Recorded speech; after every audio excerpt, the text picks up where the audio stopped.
Right, welcome to another lesson in high school ICT. In this lesson, I want to show you how to create a validation rule in a database. We will look at databases in greater detail in lessons further down the line. I'm going to open my table and let's just take this out for now. Right, so we're going to go to our design view. I've got all my fields that I've created. As I said, we'll discuss this in greater detail in future videos. And at the bottom of here I have validation rule. Okay, let me take out my text for now. And at email I want to create a validation rule as well. So what a validation rule does, it forces someone who is entering data into a database, filling in a form. For example, when you sign up for an online shop, or you signed up with an online school, or you joined WhatsApp, etc. You had to fill in a form, or you go to the hospital, or you go to the traffic department, or wherever, and somebody fills in the form for you on the computer. Then you want to, as the person who owns the database, you want to make sure that the person who's doing the data capturing actually fills in the information that you want. So in this instance, I want to capture everybody who has a Gmail address.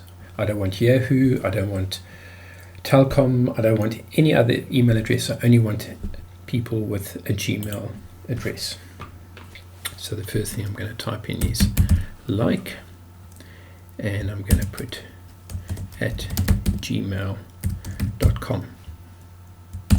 Now I've left something out on purpose, and I'll show you what the result is going to be in a minute. And then validation text will be only gmail.com emails. Alright, so and you've seen that sometimes when you've been entering in data, and then a little pop-up box will appear with an explanation saying what you are doing incorrect. Alright, and we're going to save.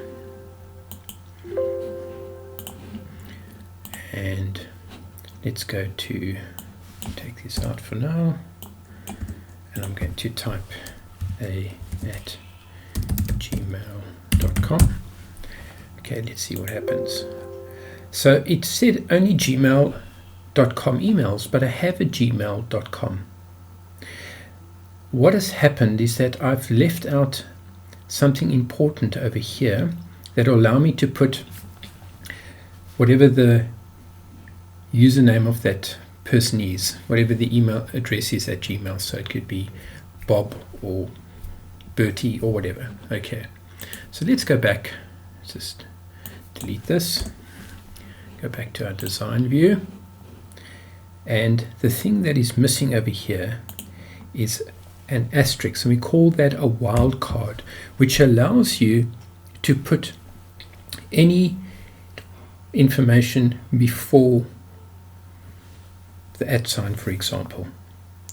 I could have, if I wanted any email address, I could have put like and in quotation marks asterisk at asterisk. Then it could be Bob at Gmail, Bob at Yahoo, Bob at Telkom, Bob at whatever email address I want to use.